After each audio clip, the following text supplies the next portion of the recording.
Shalom Pak Bambang, saya mau izin bertanya. Benarkah Yesus itu hanya seorang nabi? Mohon pencerahannya. Nabi itu menurut agama apa dulu? Pertanyaannya gitu. Kalau nabi menurut agama Islam misalnya ya, seorang yang menerima wahyu Tuhan tidak wajib menyampaikannya kepada umat. Kalau Rasul, seorang menerima wahyu dan wajib menyampaikannya kepada umat. Itu kan Islam. Di dalam Kristen, nabi itu berkaitan dengan kata pengkabar atau haroeh, pelihat. Jadi nabi itu sesuatu yang memiliki nubuat untuk masa depan yang belum terjadi. Makanya disebut dalam bahasa Yunani prophetes. Jadi dalam iman Yahudi dan iman Kristen definisinya beda.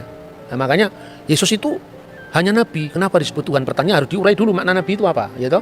Tidak boleh kita kemudian memaksakan definisi kita kepada orang lain. Nah, ketika saudara muslim mengatakan bahwa Isa itu Rasulullah, Musa itu Rasulullah, tiba-tiba lihat Paulus Rasul, ini Rasul palsu ini. Istilahnya sama tapi pemaknaannya beda. Dalam ajaran Yahudi dan Kristen itu Musa tidak pernah disebut Rasul, tetapi Nabi.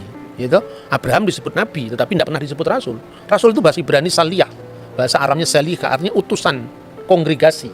Dan Yesus disebut Rasul juga dalam Ibrani pasal 3 ayat 1, tapi maknanya Rasul di situ adalah utusan Tuhan dalam sakramen penebusan dosa.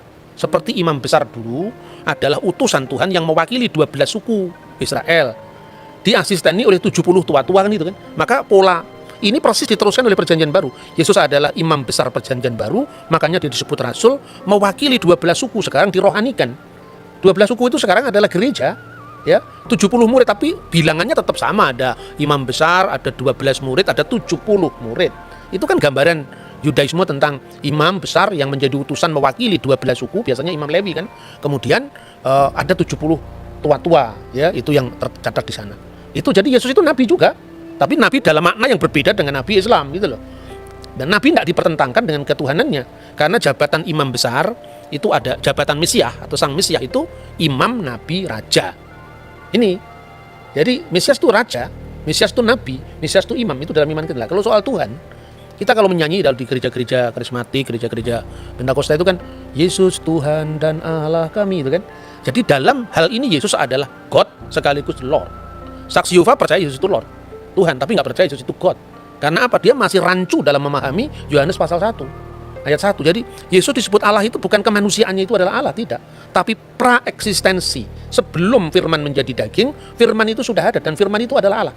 Jadi dalam wujud ilahinya, dalam kodrat ilahinya, firman itu adalah Allah. Kemanusiaannya tentu baru ada telah dilahirkan Bunda Maria kan. Nah, dalam tugas kemesiasannya itu, maka Yesus disebut Tuhan. Tuhan itu Lord.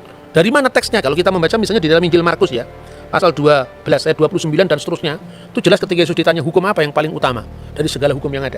Misvah Harishona. Itu yang pertama, Shema Yisrael Adonai Elohenu Adonai Echad. Shema Yisrael Adonai Elohenu Adonai Echad. Dengarkanlah wahai Israel, Tuhan Allah kita, Tuhan itu esa. Itu yang menunjuk kepada Godhead, keilahian, divine of Jesus Christ. Tapi kalau kita membaca ayat-ayat selanjutnya, misalnya di dalam pasal 12 mulai dari ayat 30 berapa ini? 37 38 ya. Pada suatu kali ketika Yesus mengajar di Bait Allah, ia berkata, bagaimana ahli-ahli Taurat dapat mengatakan bahwa Mesias adalah anak Daud? Daud sendiri oleh pimpinan Roh Kudus berkata, Tuhan telah berfirman kepada Tuanku, duduklah di sebelah kananku sampai musuh-musuhmu kutaruh di bawah kakimu.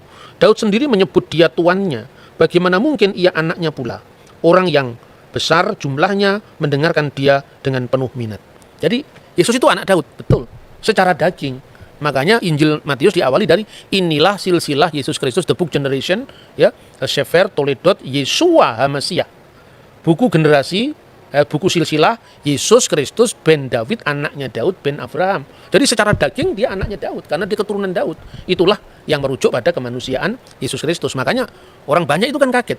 Loh, katanya di Mazmur kan dikatakan dia adalah Tuan, Adoni, Tuanku. Bagaimana dia disebut tuannya Daud sekaligus anaknya Daud? Coba kita baca Mazmur ya Tehillim 110, kita baca di sana. Ayat 1 dulu. Mazmur Mesianik. Ya, Mazmur Mesianik, betul. Le David Mismor, Neum Adonai Ladoni, Sef Lemini Ad Asid Oyefeha, Hadom Relak Leha, menjadi tumpuan kakimu. Jadi kalau di sini diterjemahkan secara bebas begini, Mazmur Daud, Tuhan mendeklarasikan kepada Tuanku, duduk di sebelah kananku sampai ku buat musuh-musuhmu menjadi tumpuan kakimu. Nah, itu yang menarik adalah permainan kata kalau di bahasa Indonesia Tuhan dengan huruf besar karena itu menerjemahkan YHWH. Sedangkan yang satu adalah ladoni, Tuan, benar-benar Tuan. Nah, Tuhan itu Tuan di atas segala Tuan. Gitu. Nah, yang menarik di sini yang ayat keempat kali ya, Pak. Ini tentang keimaman. Nisba Adonai, velo yinachem, ata kohen leolam, al dibati Malkisedek. Jadi Tuhan bersumpah dan dia tidak menyesal. Engkau adalah imam. Imam tapi menurut apa? Imam yang kekal menurut perkataan Melkisedek. Nah, itu keimamannya Yesus, bukan imam berarti dalam dia harus keturunan Lewi, bukan. Tapi dia adalah imam menurut Melkisedek. Makanya tadi disebut ada 3 matra atau 3 aspek dalam gelar Mesias, yaitu raja pertama ya. Makanya disebutkan di situ firman Tuhan, Neum Hashem Ladoni, kepada Tuanku. Nah, dalam bahasa Indonesia tadi betul dikatakan Mas Edward bahwa kalau Anda membaca bukunya Muhammad Yamin, Kamus Melayu abad 18-19 itu Tuan segala Tuan, itu Tuhan. Jadi huruf H di sini menekankan ketuanan di atas ketuanan. Jadi penguasa segala penguasa. Dalam makna ini Yesus disebut Tuhan. Duduklah kamu di sebelah kananku. Apa konteksnya? Bukan berarti ada 2 kursi, terus Allah di sebelah kiri, Yesus di sebelah kanan, bukan seperti itu. Itu artinya apa? Ruang Maha Kudus, tempat Shekinah ilahi, artinya kehadiran ilahi, itu sebelah kanannya adalah istana Daud. Jadi artinya bahwa Mesias itu akan menjadi raja kekal menurut dinasti Daud selama-lamanya. Maka duduklah kamu Seflimini, duduklah kamu di sebelah Yamin, sebelah kananku, selama-lamanya. Itu aspek kerajaan ya. Pada saat orang Majus membawa persembahan itu ada 3. Emas, kemenyan, mur. Emas itu kerajaan, menyimbolkan tentang raja. Kemenyan itu tadi yang ayat 4. Engkau adalah imam besar menurut aturan Melkisedek. Artinya Melkisedek itu kan tidak berbapak, tidak beribu, tidak bersisilah, bukan berarti dia tidak punya bapak sungguhan. Ini ungkapan dalam bahasa kitab suci dan sesuai dengan apa yang lazim saat itu. Kalau di sidang pengadilan, ibunya diketahui, tapi bapaknya sudah mati, tidak diketahui. Ibunya bernama Miriam, bapaknya tidak diketahui, tidak berbapak.